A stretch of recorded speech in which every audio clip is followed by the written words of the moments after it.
Hello, hi. ఇవాళ చెరువు చేప పులుసు అండి తయారు చేసే విధానం చూడండి. చెరువు చేప సాల్ట్ వేసుకుని నీట్గా కడిగేసుకొని పక్కన వాష్ చేసుకున్న చేప ముక్కలు చూడండి. చెరువు చేప శీలావతి, దీని పేరు. పులుసుకి చాలా టేస్ట్గా ఉంటుంది, పులుసు బాగుంటుంది. ఇప్పుడు మనం తయారు చేసే విధానం అండి.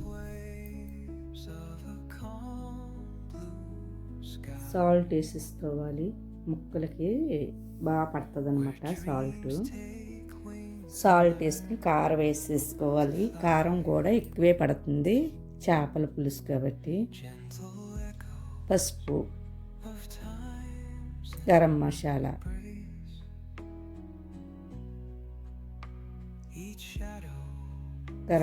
వేసేసుకొని చక్కగా చూడండి. పచ్చిమిర్చి, కొత్తిమీర, ఆనియన్ పేస్టు,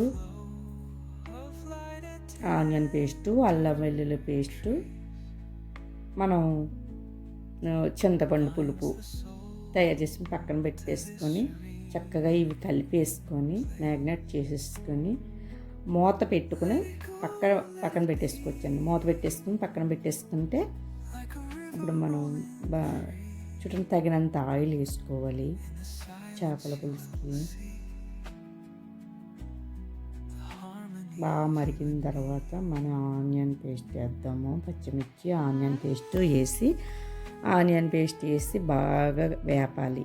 కొంచెం వేగిన తర్వాత మనం అల్లం వెల్లుల్లి పేస్ట్ 2 స్పూన్లు వేసేసుకోవాలి. వేసుకుని బాగా కలుపుకొని బ్రౌన్ కలర్ రావాలి. బ్రౌన్ కలర్ వచ్చిన తర్వాత అంతవరకు వేపాలి. చూడండి వేగుతుంది. చూడండి ఇప్పుడు గోల్డెన్ బ్రౌన్ వచ్చింది. ఇంకొంచెం రావాలి. ఇంకొంచెం బ్రౌన్ కలర్ వస్తే మనం చేప ముక్కలు వేద్దామండి. మ్యాగ్నేట్ చేసుకున్న చేప ముక్కలు చూడండి బ్రౌన్ కలర్ వచ్చేసింది. ఇప్పుడు చేప ముక్కలు వేసేద్దాము.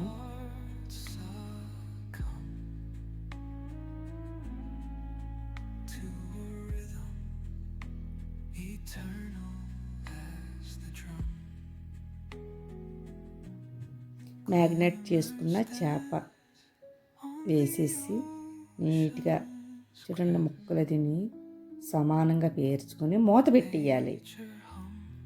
మూత పెట్టేస్తే ఆ ఆవిరి మీద మనకి ఉప్పు కారం మసాలా ఇవి అన్నీ ముక్కకు పడతాయి. 5 నిమిషాలు అలా ఉంచేస్తే మనకి నీసు వాసన కూడా పోయి చక్కగా ముక్క మారిన తర్వాత మాత్రమే మనం కొత్తిమీర వేసుకుని చక్కగా పులుపు వేసుకోవాలి.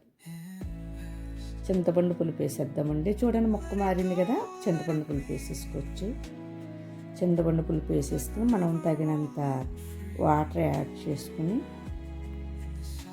అప్పుడు మనం బాగా కలుపుకొని మనకి ఎంత కావాలో ఏంటో అన్నీ చూసుకుని అప్పుడు మనం సాల్ట్, కారం, పులుపు అన్నీ సరిపోనియా లేదా టేస్ట్ చేసి మూత పెట్టేసుకొని సరిపోతే మూత పెట్టేసుకుని ఒక్క పావు గంట సిమ్లో పెట్టేయండి.